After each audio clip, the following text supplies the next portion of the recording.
부족한 점이 아니라 애초에 틀린 겁니다. 어떻게 감히 우리 지원이를 넘볼 생각을 했죠? 이거 섭섭지 않게 넣었어요. 받고 지원이 앞에서 깨끗이 사라져 주세요. 죄송합니다만 이건 받을 수 없습니다. 뭐, 돈이 적은가요? 더 필요하면 말해보세요. 돈 문제가 아닙니다. 저는 지원 씨를 진심으로 사랑합니다. 자랑 웃기지 마세요. 당신이 우리 딸에게 뭘 해줄 수 있다고 그래요? 맨날 페인트 냄새 풍기면서 평생 가난하게 살게 할 건가요? 제 직업을 무시하시는 것 같은데 저는 제 일에 자부심이 있습니다. 그리고 지원 씨도 제 일을 존중해줘요. 착각하지 마세요. 우리 딸은 말만 하면 다 아는 명문대 화학공학과 수석 졸업한 엘리트예요. 대기업 연구원으로 승승장구하고 있고 원하기만 하면 의사도 변호사도 만날 수 있는 아이라고요. 지원 씨가 훌륭한 분이라는 건 저도 잘 알고 있습니다. 그래서 더 소중히 여기고 행복하게 해주고 싶습니다. 행복? 당신 같은 사람이랑 어떻게 행복할 수 있어요? 우리 딸 귀하게 키웠습니다. 태어날 때부터 손에 물 한 방울 안 묻히고 키웠어요. 좋은 대학 보내고 좋은 직장 들어가고 모든 게 완벽했는데 그런 딸이 하루 종일 페인트 냄새 맡는 도장공 아내가 된다. 상상만 해도 끔찍하네요. 사연을 듣고 난 후 각자의 의견을 댓글로 남겨주시기 바랍니다. 사소한 댓글이라도 사연자분에게 큰 힘이 될 수 있습니다. 각색될 수 있고 사연자분의 입장에서 구성될 수 있습니다. 김영식 씨의 부모님은 17, 18배 어린 나이에 그를 실수로 가지게 되었습니다. 책임감이라고는 찾아볼 수 없던 그들은 형식 씨를 키우면서도 제대로 된 부모 노릇을 하지 못했습니다. 그녀의 어머니는 형식 씨가 조금만 말썽을 부려도 화를 냈습니다. 한 번만 더 말대답하면 당장 고아원으로 보낼 줄 알아. 거기 가면 밤새 바닥 청소하고 밥도 제대로 못 먹는다던데? 그럴래? 이런 협박은 일상이었습니다. 부모님이 그를 키운 유일한 이유는 양가에서 돈을 받았기 때문이었습니다. 할머니와 할아버지는 자식들이 형식 씨를 어떻게 키우는지 알면서도 곧 정신 차리겠지라며 외면했습니다. 하지만 두 사람 모두 끝내 책임감 있는 부모가 되지 못했습니다. 부모님의 관계는 최악이었습니다. 그녀의 어머니는 아버지가 직장을 자주 잃는다며 무능하다고 비난했고, 아버지는 어머니의 외모를 조롱했습니다. 또 해고됐다고? 이번이 몇 번째야? 애 아빠 노릇할 생각은 있는 거야? 없는 거야? 옆집 남자는 벌써 승진했다던데. 당신이 맨날 잔소리 지르니까 집에 들어가기도 싫지. 그리고 내가 왜 해고됐는지 알아? 당신 생각하면 우울해서 일에 집중이 안 돼서 그래. 웃기지 마. 그럼 나보고 어쩌라고? 형식이 학비는 누가 대? 당신 술값이나 줄이면 애 학원비라도 나오겠네. 학원? 제가 공부해서 뭐가 될 것 같아? 당신 닮아서 머리도 안 좋은데. 부모님의 다툼은 종종 형식 씨에게로 향했습니다. 서로 형식 씨를 닮았다며 키우기 싫어했습니다. 저 애 성격 완전 당신 빼다 박았네. 고집불통의 낱말은 절대 안 들어. 진짜 답답해. 뭔 소리야? 젖집 풀인 얼굴 봐. 완전 당신 얼굴이잖아. 보기만 해도 스트레스 받아. 내가 저런 애 키우느라 청춘 다 버렸어. 차라리 처음부터 없었으면. 그러게 조심했어야지. 나도 당신 같은 여자 만나서 인생 망했다고. 형식 씨가 고등학교 2학년이 되었을 때 상황은 더욱 악화되었습니다. 그의 어머니는 새로운 남자친구와 관계가 순조롭게 발전하자 이혼을 서두르기 시작했습니다. 어느 날 아침 그녀는 형식 씨를 불러 냉정하게 말했습니다.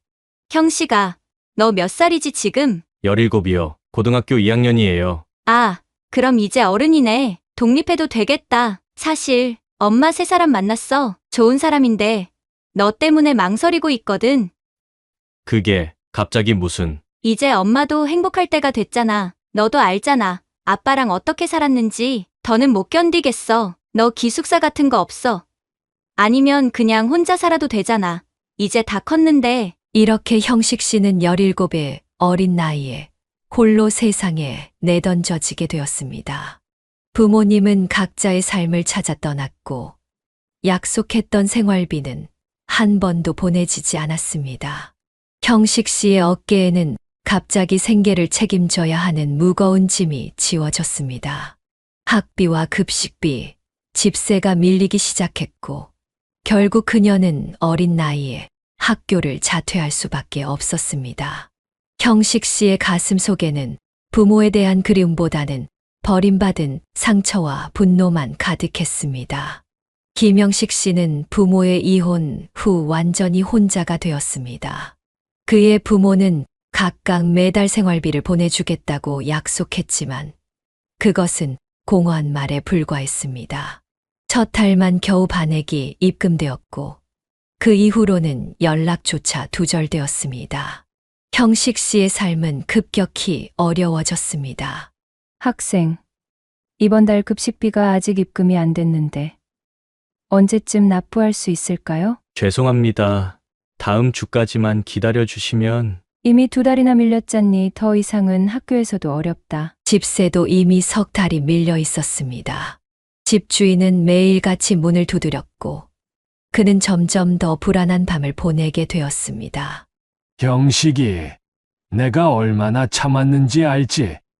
이번 주말까지 밀린 돈 못 내면 방 비워야 해. 나도 먹고 살아야 하니까. 집주인 아저씨, 조금만 더 기다려 주세요. 알바 자리 구하고 있어요. 미안하다. 나도 은행 대출금 갚아야 해서 더는 안 되겠다. 생존을 위해 형식 씨는 학교를 자퇴하기로 결심했습니다.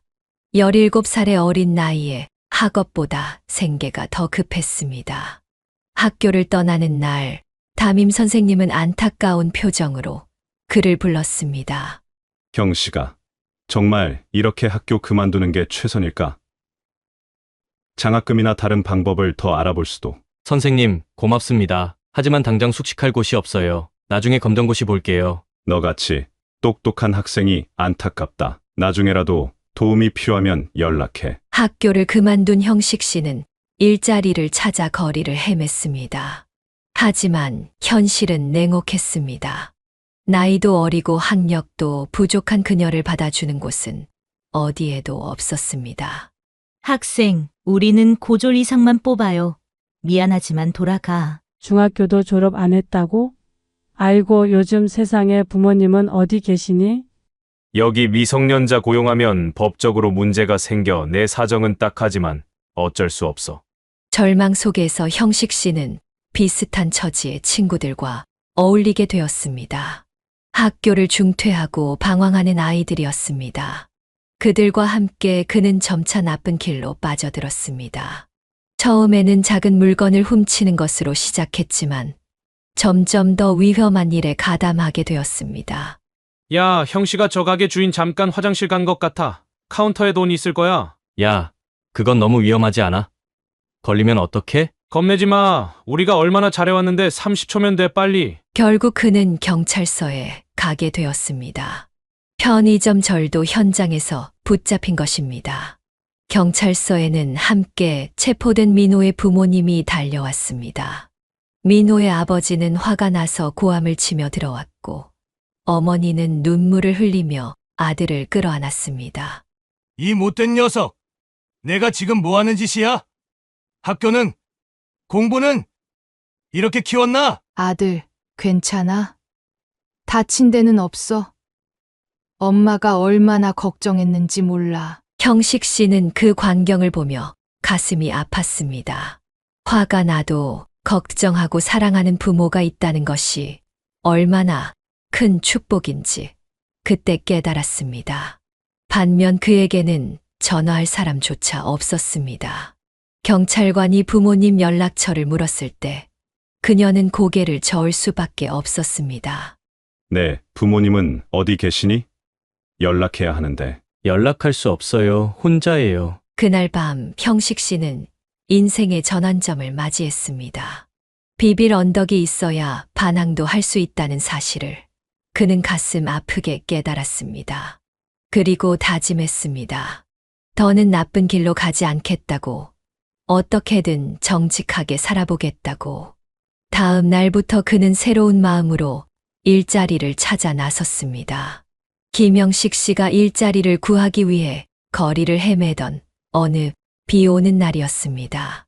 추위와 배고픔에 지친 그는 우연히 한 자동차 정비소 앞에 멈춰 섰습니다. 안에서 흘러나오는 따뜻한 불빛과 라디오 소리가 그를 끌어당겼습니다. 용기를 내어 문을 열고 들어간 형식 씨는 정비소 주인에게 일자리를 부탁했습니다. 저기 혹시 일손이 필요하지 않으세요? 아무 일이나 할 수 있습니다. 정비소 사장은 더러운 기름때 묻은 손을 닦으며 형식 씨를 위아래로 훑어보았습니다. 학생 같은데 학교는? 나이는? 학교는 사정이 있어서 그만뒀습니다. 17이지만 열심히 일할 자신 있어요. 정비소 사장은 한참을 고민하다 마지못해 고개를 끄덕였습니다. 일단 이틀만 시험 삼아 해봐. 성실하게 하면 계속 일할 수 있어. 청소부터 시작하고. 그렇게 형식 씨는 자동차 정비소에서 일을 시작했습니다. 처음엔 바닥 청소와 공구 정리, 고객 차량 세차 같은 단순한 일을 맡았습니다.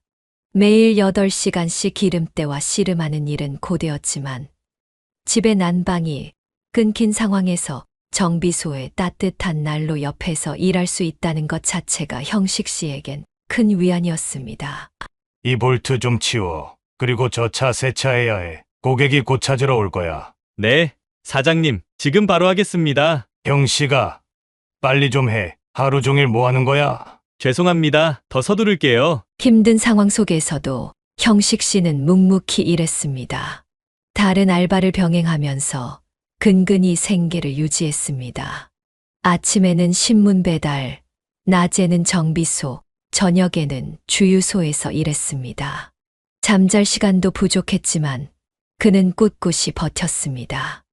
정비소에서 2년 가까이 일하면서 형식 씨는 점차 자동차에 관한 지식도 쌓여갔습니다. 남들이 일하는 모습을 유심히 관찰하고 틈틈이 질문하며 배웠습니다.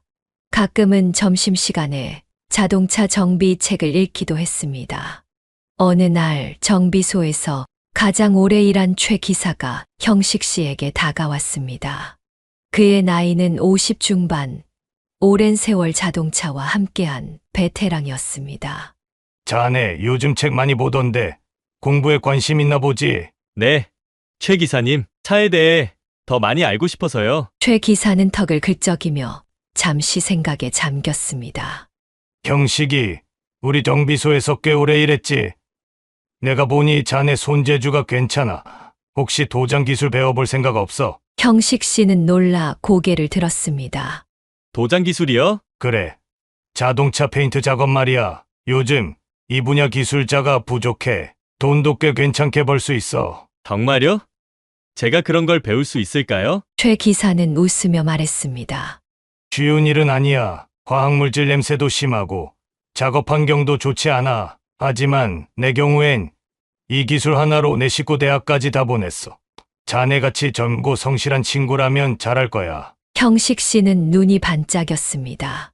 처음으로 미래에 대한 희망이 보였습니다. 언제부터 가르쳐 주실 수 있으세요? 내일부터 조금씩 시작해보자. 퇴근 후에 1시간씩 기본기부터 배워볼래? 형식 씨는 감사함에 고개를 숙였습니다. 최 기사의 제안은 그의 삶의 전환점이 되었습니다. 형식 씨는 낮에는 정비소 일을 하고 저녁에는 최 기사에게 도장 기술을 배우는 생활을 시작했습니다. 때로는 밤늦게까지 연습하며 기술을 익혀갔습니다.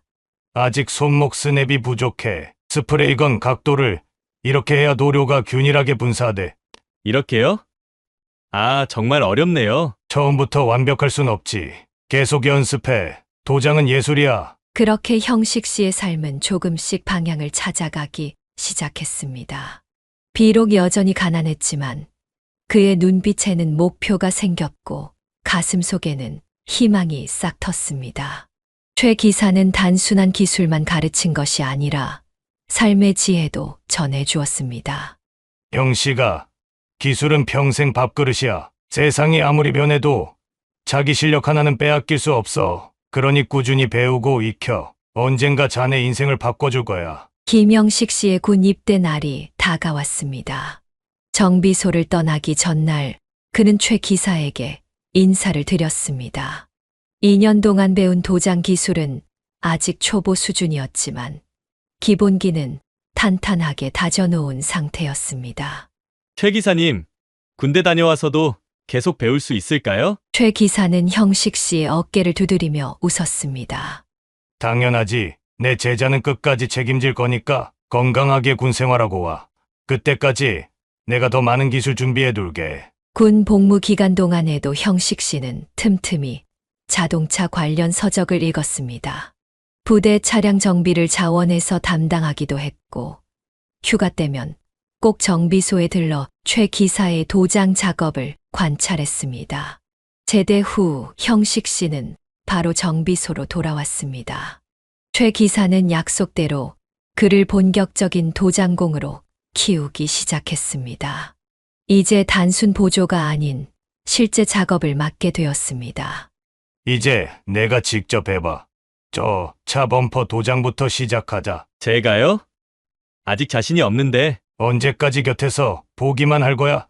실전에서 배우는 게 최고야. 실수해도 내가 옆에서 봐줄 테니 걱정 마. 처음 맡은 작업은 쉽지 않았습니다. 형식 씨의 손이 떨렸고 도료를 뿌리는 각도와 거리 조절이 어려웠습니다. 첫 결과물은 만족스럽지 못했지만 최 기사는 인내심을 가지고 계속 가르쳤습니다. 여기 봐. 도료가 고르지 않게 뿌려졌어. 스프레이건 움직임이 너무 빨랐어. 죄송합니다. 다시 해볼게요. 미안해할 필요 없어. 도장은 경험이 쌓여야 해. 내가 처음에는 너보다 더 못했다니까. 매일 밤늦게까지 연습하며 기술을 닦았습니다. 손에서는 항상 페인트 냄새가 났고 작업복은 늘 여러 색의 도료 자국으로 얼룩졌습니다. 하지만 형식 씨는 포기하지 않았습니다. 점점 작업 결과가 향상되었고 6개월 후에는 간단한 작업을 혼자서도 완벽하게 해낼 수 있게 되었습니다. 경씨가 오늘 내가 한 작업 봤어. 정말 많이 발전했더라. 아직 멀었습니다. 선생님처럼 되려면 한참 더 배워야죠. 겸손함은 좋지만 자신의 실력도 인정할 줄 알아야 해. 이제 너한테 단독 작업을 맡길 때가 됐어. 그렇게 형식 씨는 점차 독립적인 도장공으로 성장했습니다.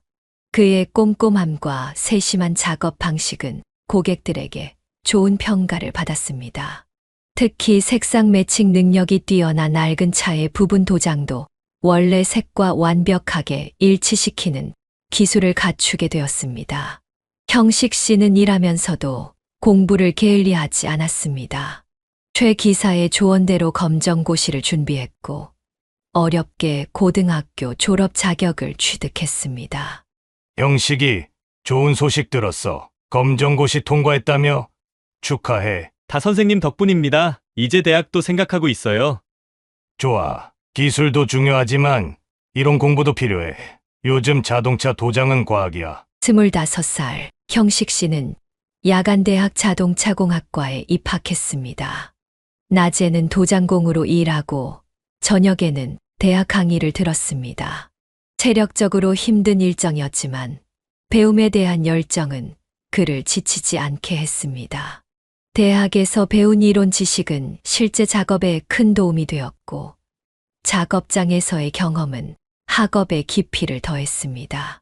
27살 형식 씨는 드디어 대학 졸업장을 손에 넣었습니다. 정비소에서 시작한 어린 청소부가 이제는 자동차공학 전문 지식을 갖춘 도장 전문가로 거듭난 것입니다. 졸업식 날 최 기사도 참석해 축하해 주었습니다. 형씨가 정말 자랑스럽다. 내가 이렇게 성장할 줄 알았어. 모두 선생님 덕분입니다. 이제 더 전문적인 도장 기술을 연구하고 싶어요. 그래. 자네 앞길이 창창하네. 이제 나보다 더 뛰어난 도장공이 될 거야. 형식 씨는 이제 단순한 기술자가 아닌 이론과 실무를 겸비한 전문가로 인정받게 되었습니다. 그는 특수 도장과 친환경 도료 사용 분야에서 특히 두각을 나타냈고 찾아오는 고객이 점점 늘어났습니다. 어려운 환경에서 시작했지만 끈기와 노력으로 자신만의 길을 개척해 나간 것입니다. 김형식 씨의 인생은 점차 안정을 찾아가고 있었습니다. 그는 최 기사의 소개로 더 큰 정비소에서 도장 작업을 전담하게 되었고 그곳에서 자신만의 특별한 기술을 인정받았습니다. 주변의 도장공들이 일반적인 방식으로 작업할 때 형식 씨는 항상 새로운 기법을 연구하고 시도했습니다. 그런 그의 열정은 입소문을 타고 퍼져나갔습니다. 어느 휴일 저녁 최 기사가 형식 씨에게 전화를 걸었습니다. 형씨가 오늘 저녁에 시간 있나? 우리 집에 좀 와주면 안 될까? 네? 무슨 일 있으세요? 내 아들 녀석이 차 사고가 났어. 크게 다친 건 아닌데 차가 좀 많이 긁혔거든. 내가 한번 봐줬으면 해서. 아, 그럼요. 당연히 가겠습니다. 형식 씨는 즉시 최 기사의 집으로 향했습니다. 그곳에서 처음으로 최 기사의 아들 현우를 만났습니다. 현우는 형식 씨와 비슷한 또래로 친절하고 유쾌한 성격이었습니다. 아, 아버지가 그렇게 자랑하던 선배님이군요. 정말 많이 들었습니다. 과찬이십니다. 차 상태가 어떤가요? 여기 있어요. 옆면이 좀 긁혔는데 형식 씨는 차량을 살펴보고 간단한 조언을 해주었습니다. 대화를 나누다 보니 현우와 의외로 공통점이 많아 금세 친해졌습니다. 현우는 자동차 회사 디자인팀에서 일하고 있었고 형식 씨의 도장 기술에 큰 관심을 보였습니다. 그 후로 두 사람은 종종 만나 자동차에 관한 이야기를 나누게 되었습니다. 어느 날 현우가 형식 씨에게 제안했습니다.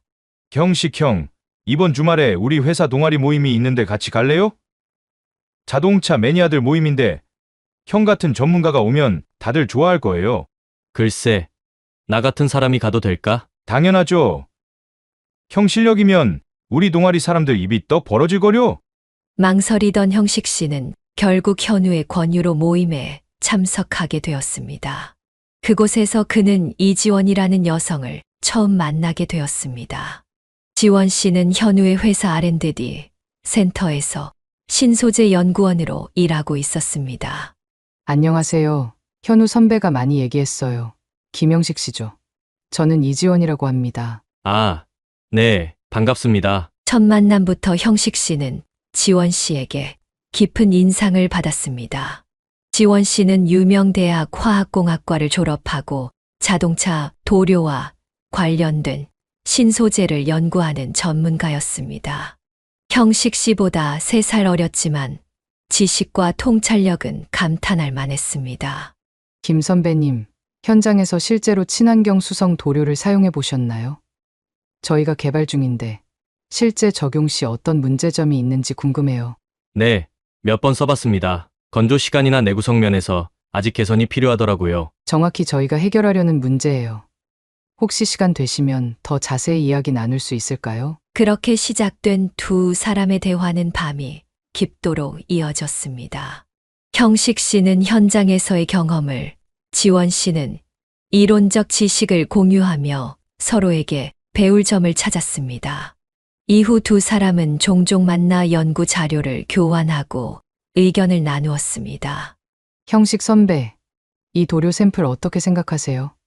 저희 팀에서 개발한 신제품인데요. 색감이 좋네요. 실제 작업할 때도 이 정도 발색이 유지된다면 혁신적일 것 같아요. 네. 그래서 현장 전문가 의견이 필요했어요. 정말 감사해요. 점차 두 사람의 관계는 단순한 업무적 만남을 넘어서게 되었습니다. 형식 씨는 지원 씨의 밝은 성격과 지적인 매력에 끌렸고, 지원 씨는 형식 씨의 성실함과 겸손한 태도를 높이 평가했습니다. 하지만 형식 씨는 자신의 배경과 환경을 생각하며 감정을 드러내지 못했습니다. 결국 먼저 용기를 낸 것은 지원 씨였습니다. 어느 비 오는 날, 함께 카페에 앉아 있을 때였습니다. 형식 씨, 할 말 있어요. 무슨 일인가요? 사실 저 선배님을 많이 좋아하게 됐어요. 그냥 동료 이상으로요. 형식 씨는 놀라움을 감추지 못했습니다.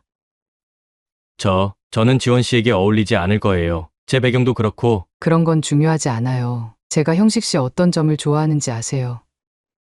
힘든 환경에서도 포기하지 않고 여기까지 온 그 의지와 열정이요. 그렇게 시작된 두 사람의 연애는 7년이라는 긴 시간 동안 이어졌습니다. 서로 다른 환경에서 자랐지만 함께 있을 때면 그 차이는 전혀 문제가 되지 않았습니다. 형식 씨는 지원 씨를 통해 세상을 더 넓게 보는 법을 배웠고, 지원 씨는 형식 씨에게서 진정한 열정과 성실함의 의미를 깨달았습니다. 처음에는 감히 마음을 표현하지 못했지만 지원 씨가 적극적으로 나서면서 둘은 연인이 되었고 7년을 함께 했습니다. 7년간의 연애 끝에 김영식 씨와 이지원 씨는 자연스럽게 결혼에 대해 이야기하기 시작했습니다. 두 사람은 서로를 깊이 사랑했고 함께할 미래를 꿈꿨습니다. 하지만 형식 씨의 마음 한편에는 늘 불안함이 자리 잡고 있었습니다. 지원아, 너희 부모님이 날 받아들일까? 내가 도장공이라는 것부터 부모도 없는 환경까지 내 부모님이 원하는 사위는 아닐 텐데. 오빠, 우리 부모님 그런 거 안 따져요. 엄마는 항상 내가 행복하면 된다고 하셨어요. 걱정하지 마요. 아니야. 모든 부모는 자식에게 최고를 바라기 마련이야. 솔직히 내가 너의 부모라도 나 같은 사람은 탐탁지 않을 거야. 말도 안 돼요. 우리 부모님들 정말 좋으신 분들이라니까요. 한번 만나보면 알 거예요. 결국 지원 씨는 부모님께 형식 씨와의 결혼을 이야기했습니다. 그리고 며칠 후 형식 씨의 휴대폰이 울렸습니다. 여보세요? 김영식 씨죠? 저는 지원이 어머니입니다. 시간 되시면 잠깐 만나고 싶은데요. 단둘이요. 네? 아, 네. 가능합니다. 좋아요. 딸에겐 비밀로 해주세요. 내일 오후 2시 강남역 사거리 카페에서 뵙겠습니다. 형식 씨는 가슴이 철렁 내려앉았습니다. 예감이 좋지 않았지만 거절할 수도 없었습니다. 다음 날 그는 최대한 단정하게 차려입고 약속 장소에 나갔습니다. 지원 씨의 어머니는 품위 있는 외모와 차가운 눈빛을 가진 여성이었습니다. 그녀는 형식 씨를 위아래로 훑어보더니 자리에 앉으라고 손짓했습니다. 일단 단도직입적으로 말하겠습니다. 당신과 우리 딸의 결혼 절대 허락할 수 없어요. 제가 부족한 점이 많다는 건 압니다만. 부족한 점이 아니라 애초에 틀린 겁니다. 어떻게 감히 우리 지원이를 넘볼 생각을 했죠? 지원 어머니는 핸드백에서 봉투를 꺼내 테이블 위에 탁 내려놓았습니다. 이거 섭섭지 않게 넣었어요. 받고 지원이 앞에서 깨끗이 사라져 주세요. 형식 씨는 충격을 받아 한동안 말을 잇지 못했습니다. 그러다 조심스럽게 봉투를 밀어 돌려보냈습니다. 죄송합니다만 이건 받을 수 없습니다. 뭐? 돈이 적은가요? 더 필요하면 말해보세요. 돈 문제가 아닙니다. 저는 지원 씨를 진심으로 사랑합니다. 그녀의 얼굴이 일그러졌습니다. 사랑 웃기지 마세요. 당신이 우리 딸에게 뭘 해줄 수 있다고 그래요? 맨날 페인트 냄새 풍기면서 평생 가난하게 살게 할 건가요? 제 직업을 무시하시는 것 같은데 저는 제 일에 자부심이 있습니다. 그리고 지원 씨도 제 일을 존중해줘요. 착각하지 마세요. 우리 딸은 말만 하면 다 아는 명문대 화학공학과 수석 졸업한 엘리트예요. 대기업 연구원으로 승승장구하고 있고 원하기만 하면 의사도 변호사도 만날 수 있는 아이라고요. 형식 씨의 얼굴이 굳어졌지만 최대한 침착하게 대응했습니다. 지원 씨가 훌륭한 분이라는 건 저도 잘 알고 있습니다. 그래서 더 소중히 여기고 행복하게 해주고 싶습니다. 행복? 당신 같은 사람이랑 어떻게 행복할 수 있어요? 우리 딸 귀하게 키웠습니다. 태어날 때부터 손에 물 한 방울 안 묻히고 키웠어요. 좋은 대학 보내고 좋은 직장 들어가고 모든 게 완벽했는데 그런 딸이 하루 종일 페인트 냄새 맡는 도장공 아내가 된다. 상상만 해도 끔찍하네요. 제가 지원 씨의 마음을 얻은 이유가 있을 겁니다. 저는 그만, 더 듣고 싶지 않아요. 내 딸이 일시적으로 혼란스러운 것뿐이에요. 당신 같은 사람 동정에서 만나는 거라고요. 구원자 콤플렉스라는 거 들어봤어요? 불쌍한 사람 도와주고 싶은 심리, 그게 다예요. 형식 씨는 가슴이 찢어지는 것 같았지만 최대한 감정을 억눌렀습니다. 제가 다른 일을 찾으면 허락해 주실 건가요? 지원 씨 어머니는 비웃듯 말했습니다. 제대로 된 일? 그래요. 한번 해보세요. 대기업 임원이라도 되면 생각해볼게요. 하지만 그건 당신한테 불가능하겠죠? 학벌도, 백그라운드도 없으니까. 형식 씨는 결국 자리에서 일어났습니다. 더 이상 이 대화를 이어갈 필요가 없다고 느꼈기 때문입니다. 정말 딱하네요. 근본도 없고 배운 것도 없는 주제에 분수도 모르고 어디 감히 내 딸을 넘봐? 당신 같은 거 우리 딸 옆에 세워두면 비단 꽃신의 집신을 신긴 꼴이라고요. 형식 씨는 마지막 존엄성을 지키며 고개를 숙였습니다. 만나주셔서 감사합니다. 그럼 이만 실례하겠습니다. 잊지 마세요. 지원이한테서 떠나는 게 진짜 사랑이에요. 당신 때문에 우리 딸이 평생 고생할 바엔 이제라도 깨끗이 사라져 주세요. 그날 밤 형식 씨는 지원 씨에게 전화를 걸었습니다. 그러나 지원 씨 어머니와의 만남에 대해서는 말하지 않았습니다. 대신 자신이 지원 씨에게 적합한 사람이 아닐지도 모른다는 생각이 들었다고만 말했습니다. 오빠, 갑자기 왜 그래요? 무슨 일 있었어요? 아니야. 그냥 우리 너무 다른 사람들인 것 같아서. 오빠가 이상해요. 분명 뭔가 있었던 거죠. 솔직히 말해줘요. 너희 부모님이 날 절대 인정하지 않을 거야. 그리고 그분들 말이 맞아. 내가 너한테 뭘 해줄 수 있겠어? 이렇게 두 사람 사이에 첫 번째 위기가 찾아왔습니다. 형식 씨는 지원 씨를 진심으로 사랑했기에 오히려 그를 떠나는 것이 최선의 선택이라고 생각했습니다. 하지만 지원 씨는 쉽게 포기하지 않았고 형식 씨에게 진실을 요구했습니다. 그리고 결국 그날의 만남에 대한 이야기가 모두 밝혀지는 것은 시간 문제였습니다. 예비 장모님과의 불편한 만남 이후 김영식 씨는 며칠 동안 깊은 고민에 빠졌습니다. 그는 이지원 씨를 포기해야 할지 아니면 다른 방법을 찾아야 할지 갈등했습니다. 결국 그는 반기를 들기로 결심했습니다. 지원 씨를 위해 그리고 자신의 자존심을 위해서라도 현재의 상황을 바꿔보겠다는 결단이었습니다. 형식 씨는 그동안 자신에게 들어왔던 여러 제안들을 다시 검토하기 시작했습니다. 도장 기술이 뛰어난 그에게는 여러 회사에서 스카우트 제의가 있었지만 그는 지금까지 최 기사에 대한 의리와 자신의 기술에 대한 자부심으로 거절해 왔었습니다. 그 중에서도 가장 눈에 띄는 제안은 박 사장이라는 인물이 운영하는 자동차 부품 제조회사였습니다. 박 사장은 형식 씨의 도장 기술에 깊은 인상을 받고 그를 여러 번 영입하려 했었습니다. 형식 씨, 우리 회사는 자동차 부품 분야에서 빠르게 성장하고 있어. 그리고 이제 새로운 사업을 구상 중인데 자네 같은 전문가가 필요해. 언제든 마음이 바뀌면 연락해.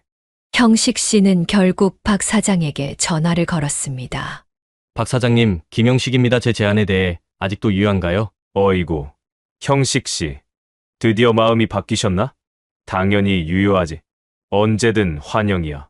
한 가지 말씀드릴 게 있습니다. 저는 도장 기술만 알지 회사 경영이나 관리 같은 건 경험이 없어요. 걱정 마. 처음부터 너무 부담 갖지 마. 그러면 이렇게 해보자고. 일단 보안팀에서 시작해보는 건 어떨까? 회사 전반적인 시스템을 이해하게 되면 점차 책임을 늘려가자고. 형식 씨는 잠시 생각했습니다. 보안 담당은 도장공과는 완전히 다른 분야였지만 새로운 시작을 위해서는 감수해야 할 변화였습니다.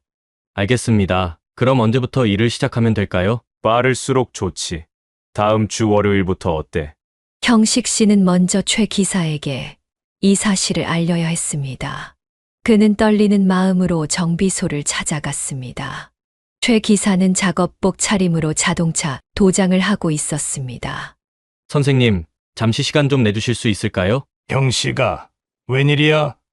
오늘 쉬는 날 아니었어? 네, 사실 드릴 말씀이 있어서요. 두 사람은 정비소 뒤편 작은 사무실로 자리를 옮겼습니다. 형식 씨는 최대한 조심스럽게 말을 꺼냈습니다.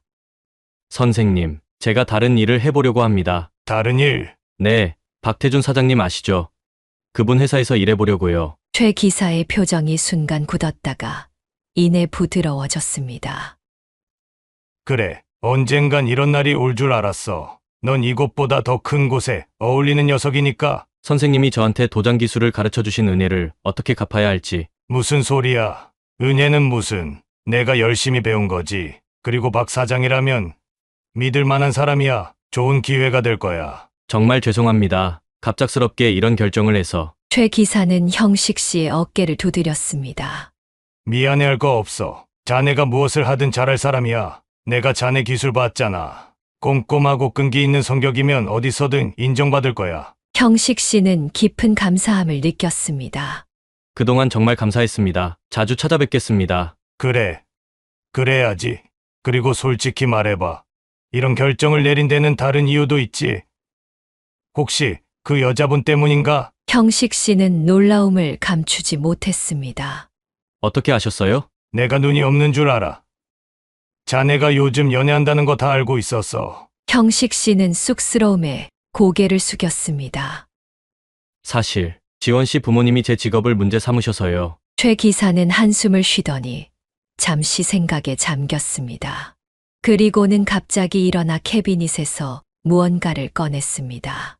여기, 이건 자네에게 주려고 오래전부터 준비해둔 거야. 그것은 최고급 도장 공구 세트였습니다. 형식 씨는 감동의 말을 잊지 못했습니다. 이건 너무 비싼 것 같은데요. 받아. 그리고 꼭 기억해. 자네는 언제든지 이곳으로 돌아올 수 있어. 우리 집 문은 늘 열려 있으니까. 선생님, 그리고 말해둘게. 나는 그동안 말은 안 했지만 자네를 내 아들처럼 생각했어. 힘든 일 있으면 언제든 찾아와. 알았지?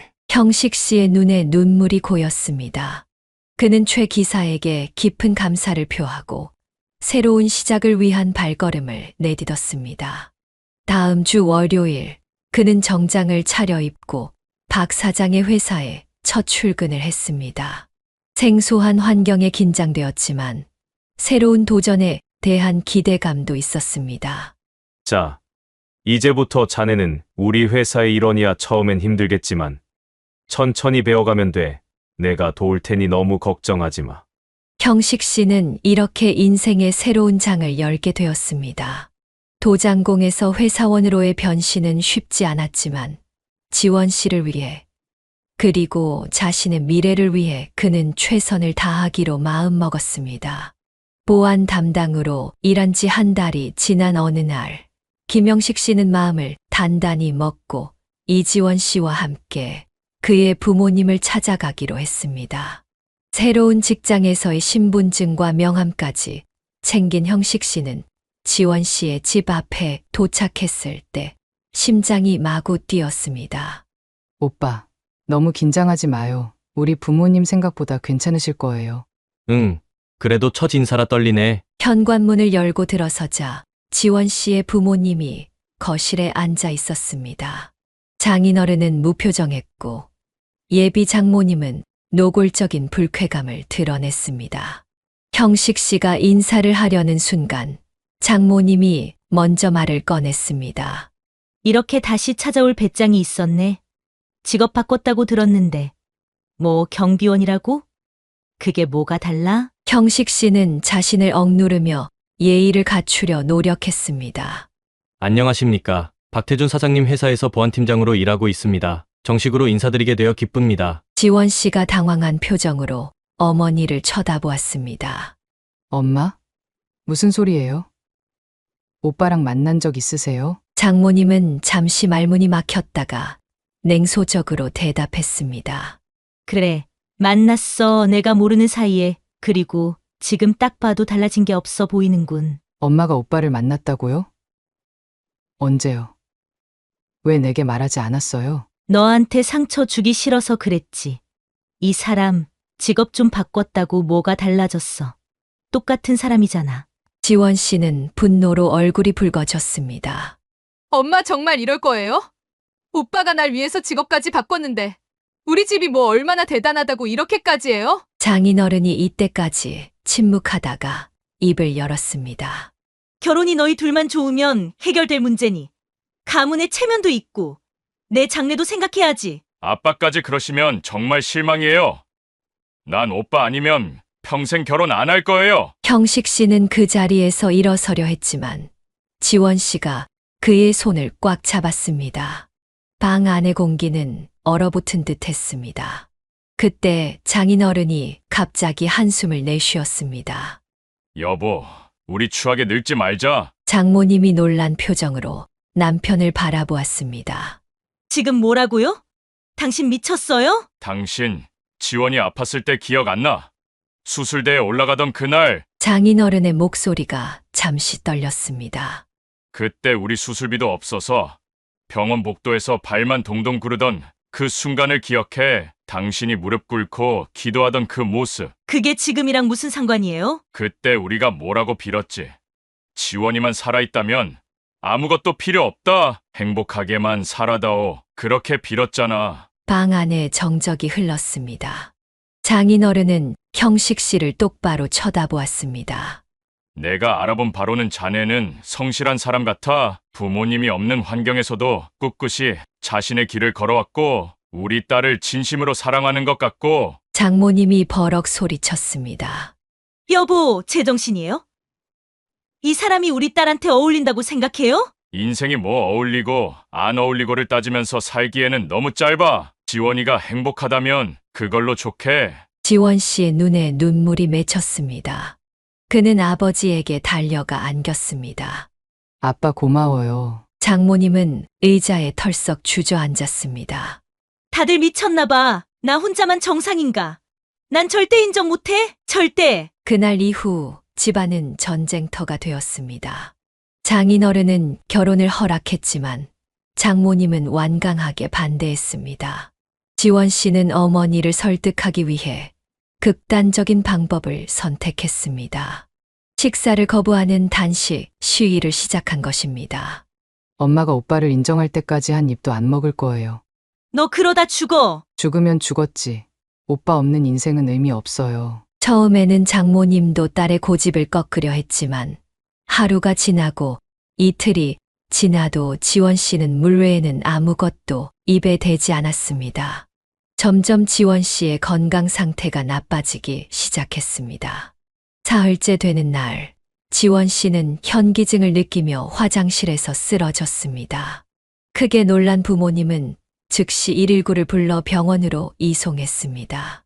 의사의 진단은 심각한 탈수와 영양실조였습니다. 이대로 계속되면 생명이 위험할 수 있습니다. 빨리 영양 공급이 필요해요. 장모님은 병실에서 딸의 창백한 얼굴을 보며 무너지듯 의자에 주저앉았습니다. 장인어른은 그런 아내의 어깨를 붙잡고 말했습니다. 여보, 이제 그만하자. 우리 딸이 이렇게까지 하는데. 하지만 지원이가 정말 원하는 게 이 사람이라면 우리가 더 이상 방해할 권리는 없어. 그 순간 병실 문이 열리고 의사가 들어왔습니다. 환자 상태가 안정되긴 했지만 아직 경과를 지켜봐야 합니다. 그리고 심리적 안정이 중요합니다. 혹시 환자가 원하는 게 있다면 지원 씨가 희미한 목소리로 말했습니다. 오빠, 형식 오빠 보고 싶어요. 장인어른은 결단을 내렸습니다.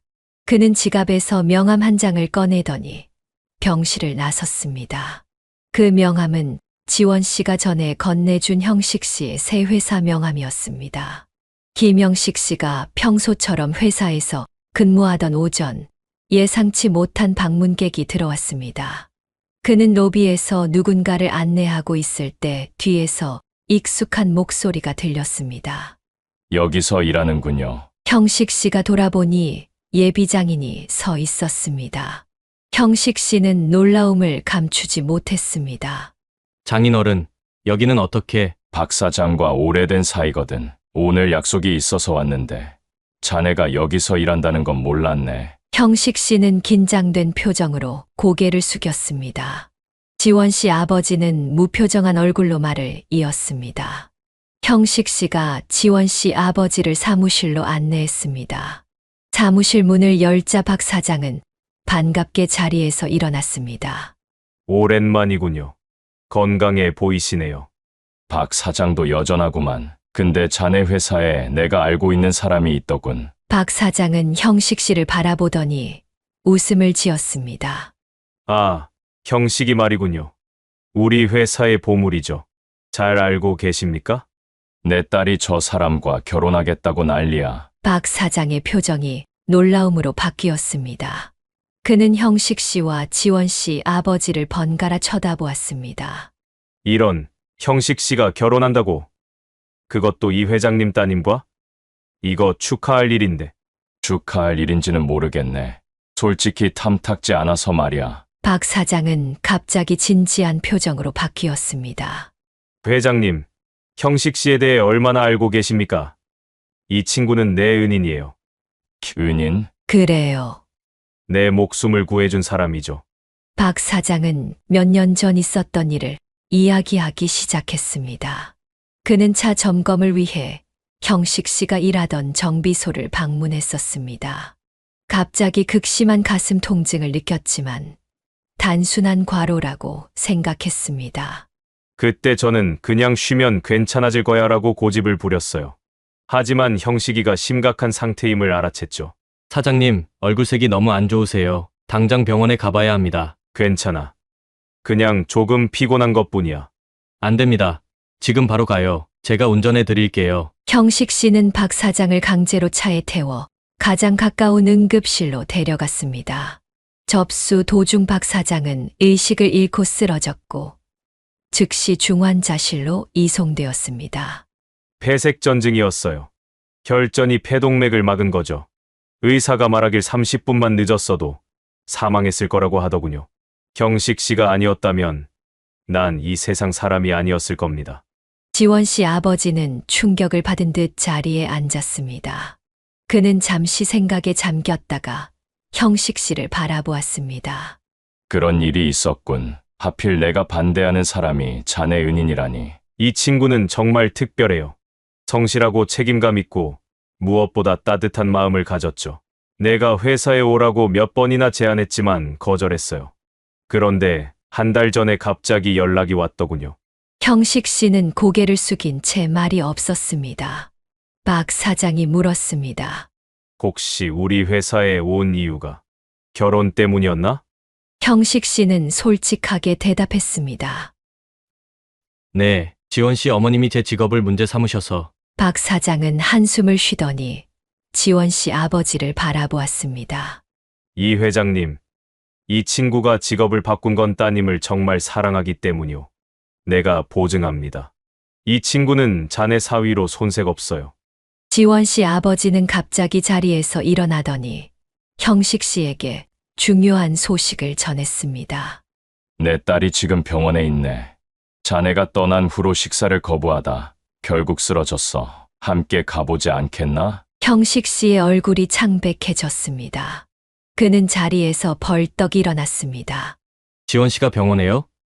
어느 병원입니까? 형식 씨는 박 사장을 바라보았습니다. 박 사장은 고개를 끄덕였습니다. 어서 가. 회사 일은 걱정하지 마. 택시는 빠르게 병원을 향해 달렸습니다. 형식 씨의 마음은 지원 씨 걱정으로 가득 찼습니다. 자신 때문에 지원 씨가 아프다는 생각에 죄책감이 밀려왔습니다. 상태가 어떻습니까?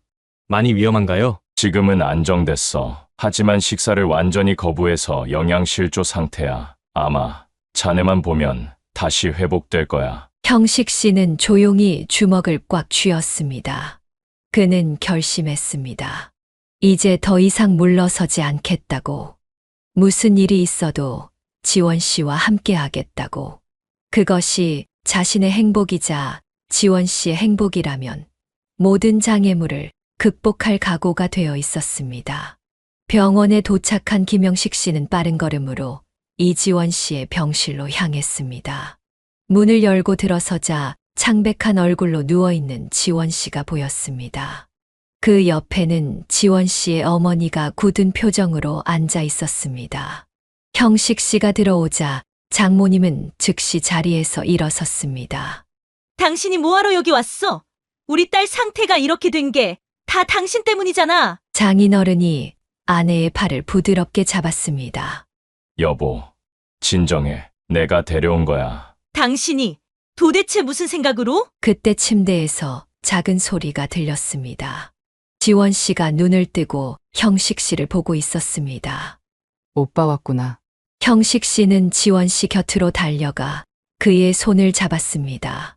지원아, 미안해. 내가 너무 멍청했어. 이렇게 될 줄 알았으면. 괜찮아요. 오빠가 왔으니까 이제 다 괜찮아요. 장모님은 여전히 불만스러운 표정이었지만 딸의 얼굴에 생기가 돌아오는 것을 보고 한 발 물러섰습니다. 병실 밖으로 나가면서 장인어른에게 속삭였습니다.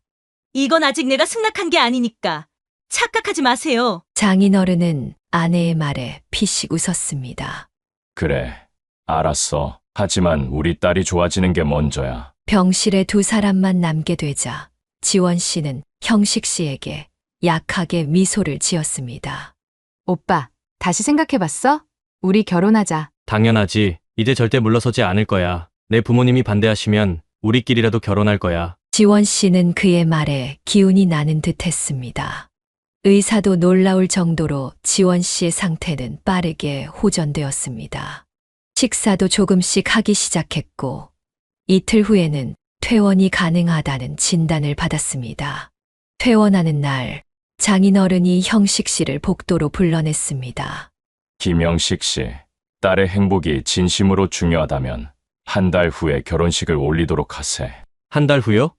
그렇게 빨리? 빠를수록 좋아. 우리 집사람이 또 어떤 방해를 할지 모르니까. 형식 씨는 놀라움에 입을 다물지 못했습니다. 장인어른은 따뜻한 미소를 지었습니다. 내가 박 사장한테 내 이야기를 더 들었네. 자네가 얼마나 성실하고 책임감 있는 사람인지, 그리고 자네의 과거도 알게 됐어. 그 모든 어려움 속에서도 자신의 길을 만들어 온 자네가 대단해 보여. 감사합니다. 하지만 장모님은 저 여자가 고집이 세서 그렇지. 시간이 지나면 마음을 돌릴 거야. 지금은 지원이의 행복을 위해 내가 나서야 할 때라고 생각해. 그렇게 결혼 준비가 시작되었습니다. 장모님은 여전히 완강하게 반대했지만 더 이상 적극적으로 방해하지는 않았습니다. 딸의 건강을 위해서라도 조용히 있을 수밖에 없었습니다. 결혼 준비 과정에서 형식 씨와 장인어른은 더욱 가까워졌습니다. 두 사람은 공통점이 많았고 특히 자동차에 대한 관심으로 대화가 잘 통했습니다. 어느 주말 장인어른이 형식 씨에게 제안했습니다. 김서방, 이번 주말에 서울 모터쇼 가보지 않을래? 내가 VIP 티켓이 있어서 말이야. 정말요? 저도 가보고 싶었는데. 그렇게 두 사람은 자동차 전시회를 함께 방문했습니다. 놀랍게도 장모님도 따라 나섰습니다. 지원 씨가 어머니를 설득한 것입니다. 전시회에서 형식 씨는 자동차에 대한 해박한 지식을 뽐냈고 장인어른은 그의 전문성에 감탄했습니다.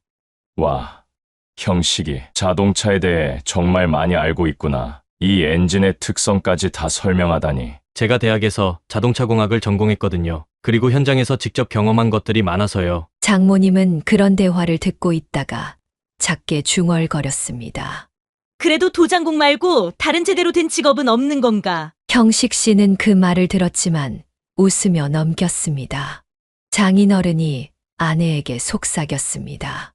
여보, 우리 사위들 사람이 얼마나 똑똑한지 봐. 자동차 회사 임원들도 형식이 설명 듣고 고개 끄덕이잖아. 그래도. 그럼에도 불구하고 장모님의 표정이 조금씩 누그러지는 것을 형식 씨는 알아차렸습니다. 시간이 흐르며 장모님도 조금씩 마음의 문을 열기 시작한 것입니다.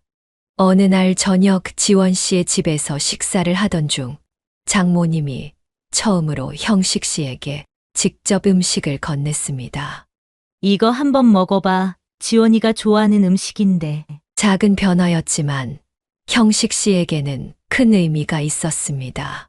집으로 돌아가는 길에 지원 씨가 귓속말로 말했습니다.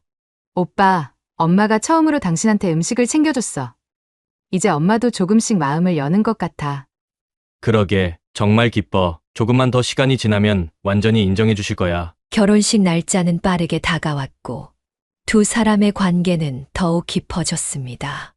형식 씨는 이제 박 사장님 회사에서도 점차 자리를 잡아가고 있었고 도장 기술에 관한 자문 역할도 맡게 되었습니다.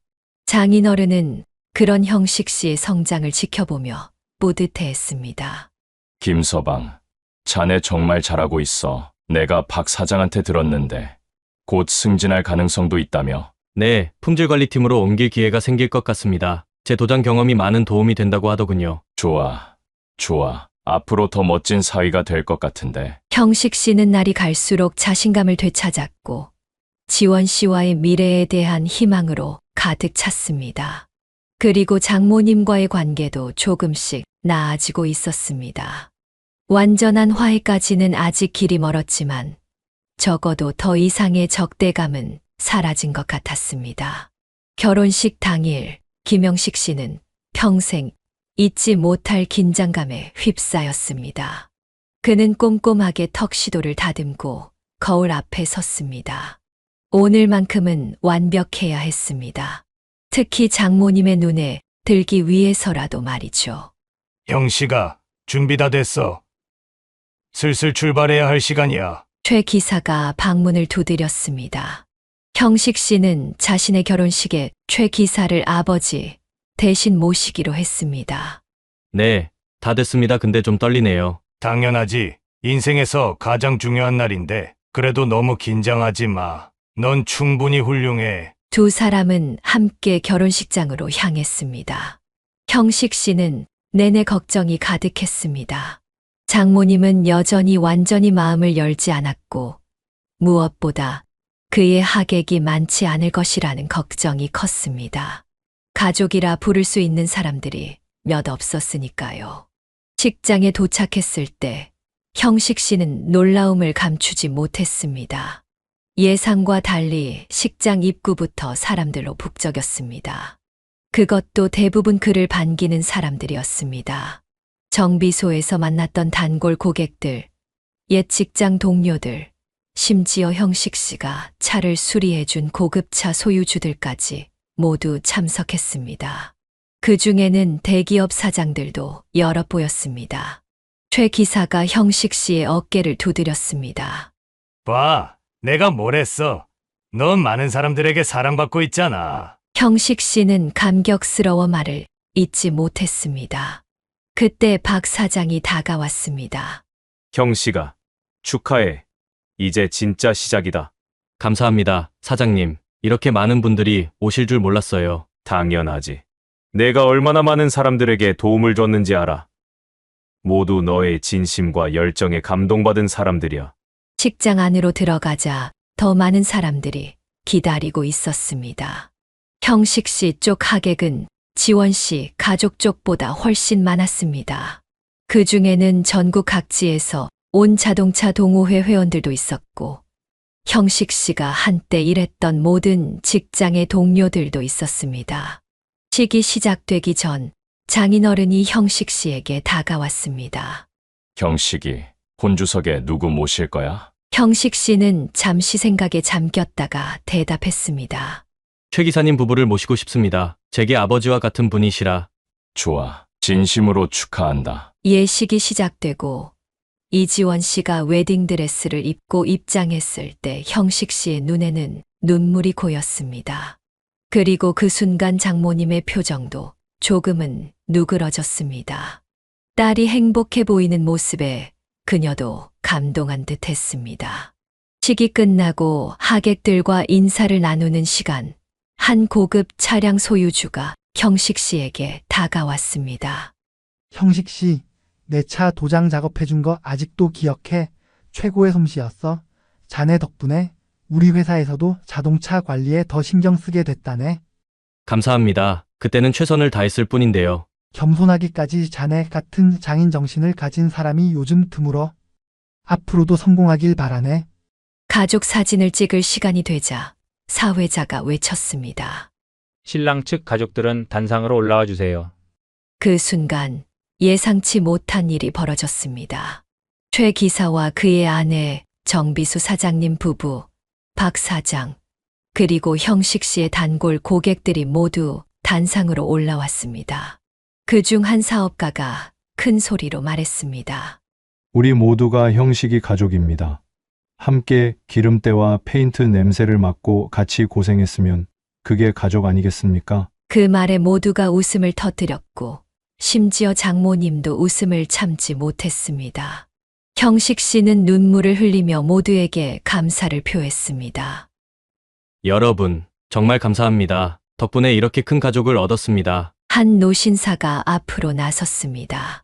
그는 형식 씨가 처음 정비소에서 일할 때 만났던 단골 고객이었습니다. 이 자리에 계신 모든 분들, 저는 형식이를 10년 넘게 알아왔습니다.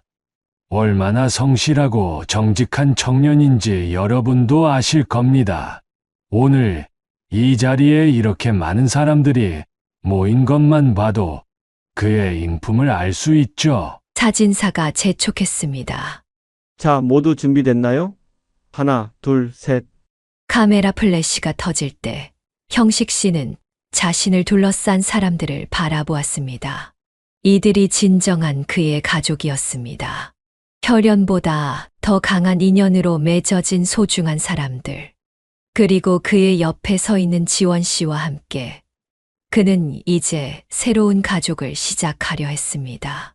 식이 끝나고 하객들이 하나둘 돌아갈 때 장모님이 처음으로 형식 씨에게 다가와 말했습니다. 오늘 생각보다 괜찮은 결혼식이었네요. 비록 완전한 인정은 아니었지만 그 말은 형식 씨에게 큰 위안이 되었습니다. 천천히 하지만 확실하게 그들의 관계도 나아지고 있었습니다. 결혼 후 3년, 김영식 씨와 이지원 씨의 삶은 많은 변화가 있었습니다. 아담한 아파트에서 신혼생활을 시작한 두 사람은 이제 더 넓은 집으로 이사할 계획을 세우고 있었습니다. 특별한 이유가 생겼기 때문입니다. 지원 씨의 배는 날이 갈수록 불러왔고 현재 임신 22주차에 접어들었습니다. 자기, 너무 무리하지 마. 내가 할게. 형식 씨는 소파에 앉아 책을 보던 지원 씨가 일어서려 하자 황급히 달려가 말렸습니다.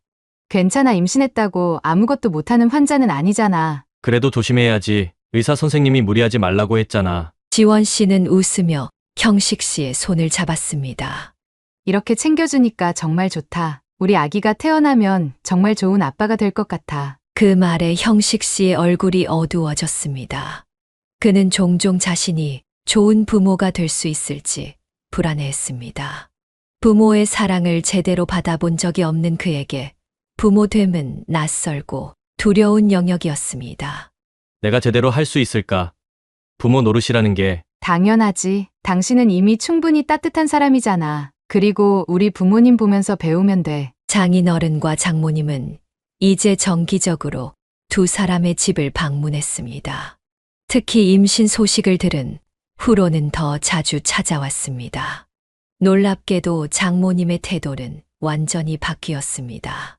그녀는 이제 형식 씨에게 직접 반찬을 싸우고 건강보조제를 챙겨주는 등 사위를 극진히 돌봤습니다. 형식이 이거 먹어봐. 요새 임산부 남편들은 영양제도 꼭 챙겨 먹어야 한대. 아기한테도 좋다고. 네, 감사합니다. 그리고 이번에 병원 검진은 꼭 받았지? 너 예전에 화학물질 많이 다뤘으니까 건강검진 더 자주 받아야 해. 어머니가 이번에도 예약해 주셨잖아요. 당연하지. 내 외손주 아빠인데. 지원 씨는 엄마의 이런 모습을 볼 때마다 놀라움을 감추지 못했습니다. 한때 형식 씨를 그토록 반대했던 어머니가 이렇게 변하다니. 종종 지원 씨는 어머니를 놀리기도 했습니다. 엄마, 이제 오빠가 더 좋은 거 아니야? 나보다? 무슨 소리야. 내 딸이 최고지. 에이, 거짓말. 엄마 완전 오빠 좋아하는 거 내가 다 알거든. 눈에서 꿀이 뚝뚝 떨어진다니까. 말도 안 되는 소리. 그냥 사위니까 잘해주는 거지. 하지만 장모님의 볼이 살짝 붉어지는 것을 보면 지원 씨의 말이 틀리지 않음을 알 수 있었습니다. 형식 씨는 그런 모습을 볼 때마다 가슴이 따뜻해졌습니다. 진정한 가족을 얻었다는 행복감이 그를 감쌌습니다. 직장에서도 형식 씨는 승승장구했습니다. 보안 담당으로 시작했지만 그의 자동차 도장 전문 지식과 성실함이 인정받아 품질관리팀으로 승진했습니다. 이제 그는 회사의 중요한 프로젝트를 맡아 진행하고 있었습니다. 형식 과장, 이번 프로젝트 정말 잘 진행되고 있네요. 역시 현장 경험이 있으니 문제점을 정확히 짚어내는군요. 박 사장은 형식 씨의 성과를 보며 자주 칭찬했습니다.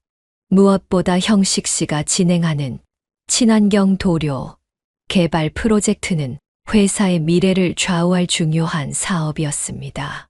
감사합니다. 하지만 아직 갈 길이 멉니다. 환경 규제가 강화되는 추세라 더 빨리 개발해야 할 것 같습니다. 자네라면 해낼 거야. 내가 자네 믿는 이유가 있지. 형식 씨는 매일 밤 집에 돌아와 지원 씨에게 그날 있었던 일들을 이야기했습니다. 지원 씨는 그의 가장 좋은 청취자이자 조언자였습니다. 특히 환경화학을 전공한 지원 씨는 형식 씨의 프로젝트에 유용한 아이디어를 제공하기도 했습니다. 자기, 이 부분은 어떨까? 수성 도료의 내구성을 높이려면 이런 방식을 시도해봐. 와, 이거 정말 좋은데. 내일 팀에 제안해봐야겠다. 두 사람의 삶은 직장과 가정 모두에서 충만했습니다. 그들은 서로에게 힘이 되어주고 함께 미래를 꿈꾸며 나아갔습니다. 주말이면 장인어른과 함께 자동차 전시회를 구경하거나 장모님과 출산 준비물을 쇼핑하러 다녔습니다. 어느 날 저녁 형식 씨는 문득 자신의 인생을 돌아보았습니다. 버려진 어린 시절부터 도장공으로 일하던 시간, 그리고 지금의 행복한 순간까지. 그가 얻은 가장 큰 깨달음은 단 하나였습니다. 지원아, 내가 인생에서 배운 게 있어. 응, 뭔데? 아무리 힘든 상황에서도 아무리 보잘것없는 일이라도 스스로가 최고가 되겠다고 생각하면 길이 열린다는 거야. 내가 도장공이었을 때도 최선을 다했기에 지금의 나로 성장할 수 있었던 것 같아. 지원 씨는 미소를 지으며 형식 씨의 손을 꼭 잡았습니다. 맞아. 당신은 항상 최선을 다했고 사람들에게 진심으로 대했어. 그래서 모두가 당신을 신뢰하고 좋아하는 거야. 형식 씨는 아내의 배에 손을 얹고 다짐했습니다.